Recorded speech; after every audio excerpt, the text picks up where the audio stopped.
This is a microphone, a Shure SM7B, the same model podcasters and broadcasters have used for decades. It costs about $400. It captures voice with clarity that makes listeners feel like the speaker is in the room with them. On January 27, 2026, at 9:47 p.m. Eastern, this microphone, or one exactly like it, captured something that wasn't supposed to be recorded. A private conversation between Michael Saylor, the chairman of MicroStrategy, and the largest individual corporate holder of Bitcoin in the world, and 3 institutional investors whose names I cannot disclose without legal consequence. The conversation lasted 47 minutes. The recording was made by one of the participants, presumably for their own notes, and portions were subsequently shared with a small network of crypto-focused analysts and fund managers. The sharing was not authorized. The content was not meant for public consumption. What Saylor said in those 47 minutes constitutes the most explicit warning about cryptocurrency's near-term future that any major holder has ever articulated. Not the hopeful projections he shares on podcasts, not the Bitcoin maximalist philosophy he preaches at conferences. The private assessment, the one he shares only with people managing billions in capital, paints a picture so different from his public persona that hearing it feels like discovering a second person has been speaking through his mouth.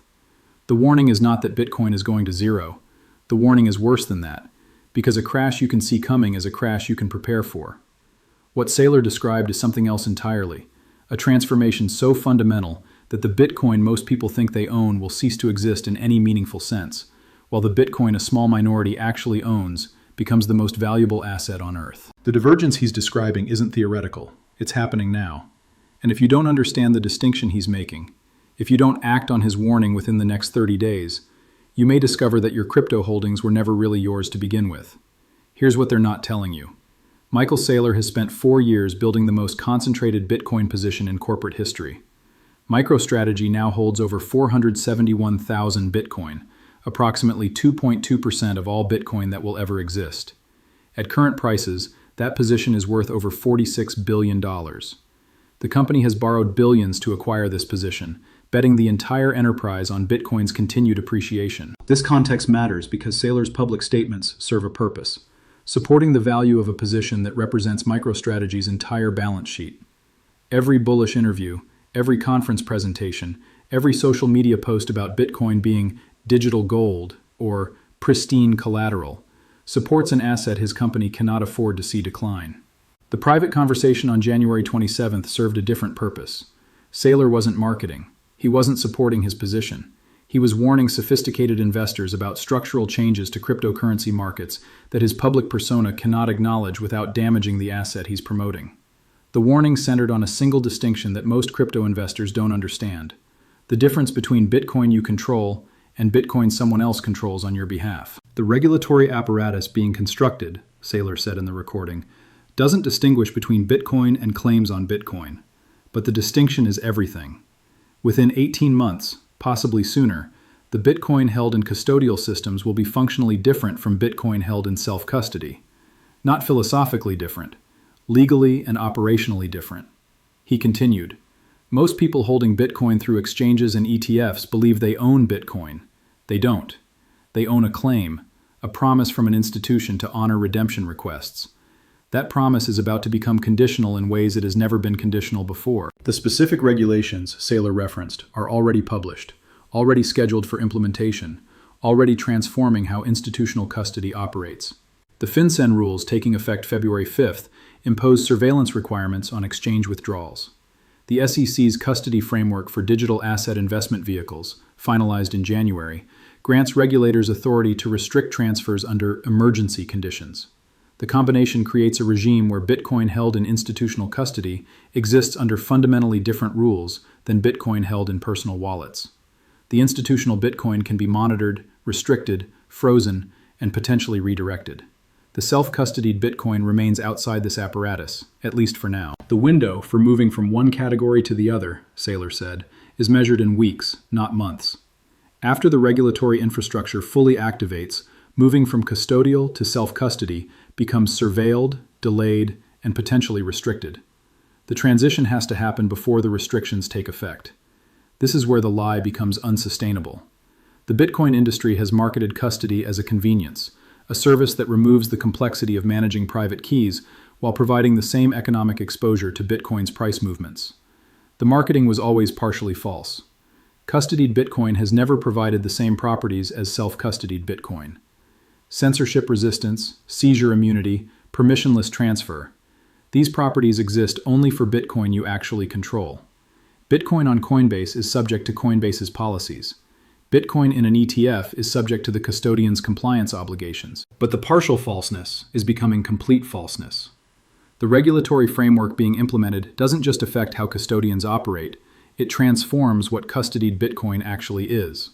Under the new framework, Bitcoin held in regulated custody is a financial asset subject to financial regulation.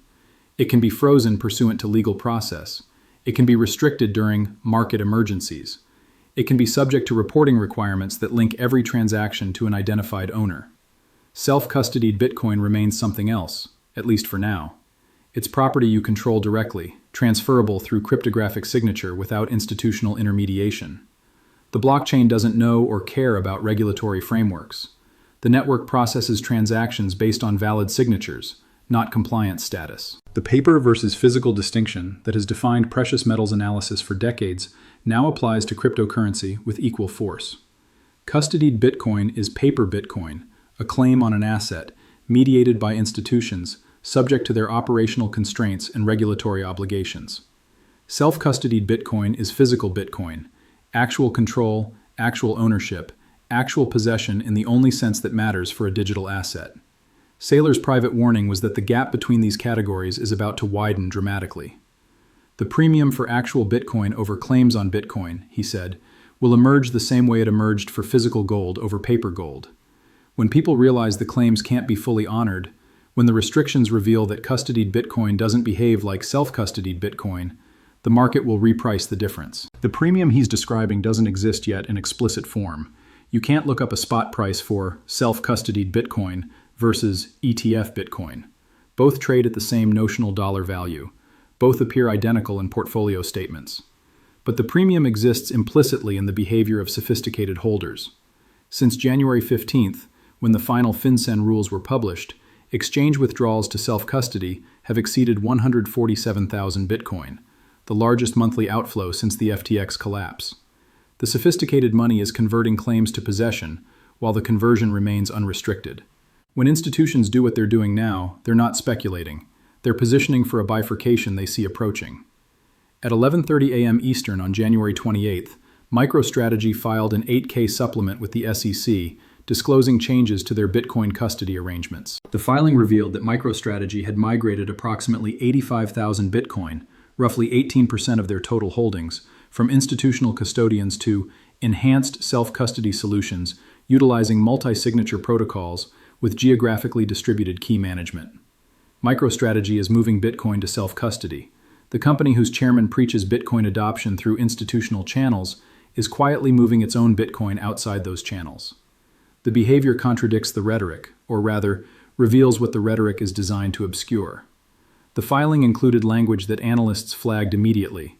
The company believes that direct custody of digital assets provides enhanced security and operational flexibility compared to third-party custody arrangements, particularly in light of evolving regulatory requirements affecting custodial service providers. Evolving regulatory requirements affecting custodial service providers. MicroStrategy is telling you, in SEC-mandated disclosure, that they're moving to self-custody because of what's coming for institutional custody. They're acting on the warning Saylor delivered privately, while publicly maintaining the narrative that institutional Bitcoin is equivalent to self-custodied Bitcoin. The migration is ongoing. The filing noted that additional transfers to self-custody infrastructure were anticipated throughout Q1 2026. The largest corporate Bitcoin holder is systematically reducing exposure to the institutional custody system, while that system still functions normally. The timing is not coincidental. The FinCEN rules take effect February 5th. MicroStrategy's custody migration is scheduled to substantially complete before that date.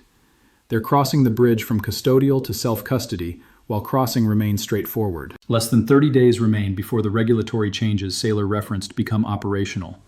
The window he described in the private conversation, measured in weeks, not months, is the window closing right now. At 3:15 p.m. Eastern on January 29th, Fidelity Digital Assets, one of the largest institutional crypto custodians, published a client notice that received minimal media attention. The notice announced enhanced compliance protocols taking effect February 5th, including extended processing times for withdrawal requests exceeding $100,000 equivalent, and additional verification requirements for transfers to unhosted wallets. Unhosted wallets is regulatory language for self-custody, Bitcoin wallets that don't belong to a registered financial institution. Fidelity is announcing that moving your Bitcoin from their custody to your own wallet will become slower and more scrutinized starting February 5th. Coinbase published similar notice on January 30th. So did Kraken. So did Gemini. Every major U.S. exchange is implementing withdrawal friction that didn't exist previously, not because they want to, but because FinCEN requires it. The friction is designed to discourage self-custody. Each additional verification step, each extended processing time, each documentation requirement makes keeping Bitcoin on exchanges more convenient than taking custody yourself. The regulatory architecture guides behavior toward institutional custody, where Bitcoin can be monitored and controlled, away from self-custody, where it cannot. While Western exchanges implement restrictions, Eastern alternatives maintain access. At 8 a.m. Singapore time on January 29th, 7 p.m. Eastern the previous day, the Monetary Authority of Singapore published updated guidance for cryptocurrency businesses operating in the city-state. The guidance explicitly declined to implement withdrawal restrictions comparable to FinCEN requirements. Singapore exchanges will continue processing withdrawals to self-custody without the surveillance and delay that U.S. exchanges now impose. The regulatory arbitrage is immediate and obvious. Americans who want unrestricted Bitcoin access can establish relationships with Singapore-based exchanges. The withdrawal friction that U.S. regulators impose simply drives business to jurisdictions that don't impose equivalent friction. But the arbitrage requires action before February 5th. After that date, moving Bitcoin from U.S. exchanges to Singapore exchanges, or to self-custody, triggers the enhanced surveillance that makes movement less private and more conditional. The geographic bifurcation that Saylor referenced in his private warning is manifesting in real time. Regulatory competition, he said, will determine where Bitcoin actually exists versus where Bitcoin claims circulate. The jurisdictions that recognize the difference will attract the actual asset. The jurisdictions that don't will be left holding paper. Dubai has emerged as another alternative jurisdiction. The UAE's Virtual Asset Regulatory Authority explicitly permits unrestricted withdrawal to self-custody. Hong Kong, despite China's broader crypto restrictions, allows withdrawal without the surveillance requirements U.S. regulations impose. The Bitcoin is migrating, not just from exchanges to wallets, but from restrictive jurisdictions to permissive ones. The 147,000 Bitcoin that left exchanges in January didn't just change custody status. Much of it changed geographic nexus, establishing presence in regulatory environments that respect the distinction between claims and possession. The BRICS dimension compounds the jurisdictional shift. At the January summit in Kazan, the finance ministers' session on digital assets produced language that Western analysts have parsed carefully. Member states recognize that self-custody of digital assets represents sovereign individual property rights, not subject to routine institutional monitoring, absent specific legal process. The BRICS bloc is codifying protection for self-custody, while the West imposes surveillance on it. The regulatory divergence creates two cryptocurrency ecosystems. One where Bitcoin operates as designed, censorship-resistant, permissionless, self-sovereign, and one where Bitcoin operates as a surveilled financial asset, distinct from traditional instruments only in its technical architecture. Saylor's warning addressed which ecosystem will hold value. The Bitcoin that retains the properties that make Bitcoin valuable, he said, is the Bitcoin that operates outside surveillance infrastructure. The Bitcoin that becomes just another monitored financial asset loses the premium that comes from being something different. This is what a system looks like when it reaches a bifurcation point. The regulatory changes taking effect in February don't ban Bitcoin. They don't make self-custody illegal. They create a two-tier system where institutional Bitcoin and self-custodied Bitcoin become functionally different assets with different properties and, eventually, different prices. The trap has no clean exit for those who wait too long. After February 5th, converting from custodial to self-custody creates records in surveillance databases. The addresses you withdraw to become known, linked to your identity, trackable through the blockchain's permanent transaction history. Before February 5th, conversion creates minimal records under current rules. The withdrawal appears as a standard transaction. The receiving address isn't automatically reported to FinCEN. The link between your identity and your self-custody wallet remains private, at least from government surveillance. The privacy difference matters enormously. Self-custody Bitcoin that authorities know you control isn't fully self-sovereign. It's subject to legal process, asset seizure, and compliance pressure that operates through you rather than through a custodian. Self-custody Bitcoin that authorities don't know about retains the properties that make self-custody valuable. The last clean exit window, Saylor said in the recording, closes when the surveillance infrastructure activates. After that, you can still move to self-custody, but you do so with a spotlight following you. The choice becomes known self-custody or unknown institutional custody. Neither is ideal. The people who moved before February have a third option: unknown self-custody. Unknown self-custody is what MicroStrategy is establishing through its custody migration. The company's Bitcoin exists in wallets they control, managed through protocols that provide security without requiring external verification. The 85,000 Bitcoin they've migrated doesn't depend on Coinbase's compliance decisions or Fidelity's processing times. The question for individual holders is whether to follow MicroStrategy's behavior or MicroStrategy's rhetoric. The rhetoric says institutional adoption is good, ETFs are progress, custody solutions are legitimate. The behavior says move to self-custody now, before the rules change. Believe the behavior. The 30-day window Saylor referenced is not arbitrary. It's the time remaining before February 5th, plus the processing time required for large withdrawals under current rules. A withdrawal initiated today clears before the new rules take effect. A withdrawal initiated in 2 weeks may not. The exchange processing times, currently 1 to 3 days for most withdrawals, will extend under the new framework. The enhanced compliance protocols require additional review, additional documentation, additional delay. What takes 2 days now may take 2 weeks in February. The math is straightforward. If you want to move Bitcoin to self-custody before surveillance begins, you have roughly 30 days. If you wait until late February, you're moving under the new rules, with the new delays, with the new records created for every transaction. Those who understand the distinction Saylor articulated are not waiting. The 147,000 Bitcoin exodus since January 15th represents understanding translated into action. The MicroStrategy custody migration represents corporate understanding translated into corporate action. The retail holders who hear Saylor's public interviews, who believe institutional Bitcoin is equivalent to self-custodied Bitcoin, don't understand what sophisticated holders understand. The asymmetry of information creates asymmetry of positioning. The sophisticated exit while the unsophisticated hold paper. The question is not whether Bitcoin will appreciate, the long-term case remains intact. The question is which Bitcoin you'll hold when the appreciation occurs. Institutional Bitcoin that can be frozen, restricted, and surveilled, or self-custodied Bitcoin that retains the properties that created the appreciation case in the first place. Reality asserts itself through regulatory calendars that advance regardless of understanding. February 5th arrives whether you've prepared or not. The surveillance infrastructure activates whether you've moved to self-custody or not. The bifurcation between paper Bitcoin and physical Bitcoin emerges whether you recognize it or not. Saylor's public persona will continue promoting Bitcoin adoption, institutional integration, and regulatory compliance. His public statements serve his company's need to support the value of its holdings within the legitimate financial system. His private warning serves a different purpose, alerting sophisticated investors that the legitimate financial system is about to create second-class Bitcoin, surveilled, restricted, conditional, while first-class Bitcoin remains available only to those who understood the distinction in time. The warning was not supposed to be public. The recording was not supposed to circulate. The strategy that MicroStrategy is implementing, moving to self-custody while publicly promoting institutional custody, was not supposed to be visible. But it is visible now. The 8K filings document the migration. The exchange notices document the coming restrictions. The FinCEN rules document the surveillance architecture. Everything Saylor said privately is verifiable through public sources.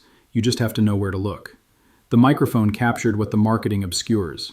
The private assessment contradicts the public promotion. The behavior reveals what the words conceal. Michael Saylor's warning is that most people don't see what's next for crypto. They don't see the bifurcation approaching. They don't see that the Bitcoin they hold through institutions will become something different from the Bitcoin they could hold themselves. The warning is not that Bitcoin will fail. The warning is that paper Bitcoin will emerge as a separate, inferior asset, while physical Bitcoin, self-custodied, self-controlled, self-sovereign, becomes the only Bitcoin that delivers what Bitcoin promised. 30 days remain. The window Saylor described is closing. The migration he's executing is underway. The warning he delivered privately is now delivered to you. The question is what you do with it. The exchanges still process withdrawals under the old rules, for now. The self-custody tools still work as designed, for now. The opportunity to establish unknown self-custody still exists, for now. For now expires February 5th. The recording lasted 47 minutes. The warning was clear. The action required is simpler than understanding why it's required. Move your Bitcoin to wallets you control. Do it before the rules change. Do it before the surveillance activates. Do it before the window closes. That's the warning most don't see. That's what's next for crypto. Not price predictions, not adoption curves, not institutional acceptance narratives. The bifurcation between Bitcoin you own and Bitcoin someone else controls on your behalf, and the permanent consequences of being on the wrong side when the rules change. Saylor sees it. MicroStrategy is acting on it. The sophisticated money is moving. The 30-day window is open. What you do with it determines which Bitcoin you hold through everything that follows. The microphone captured the truth. Now you've heard it too.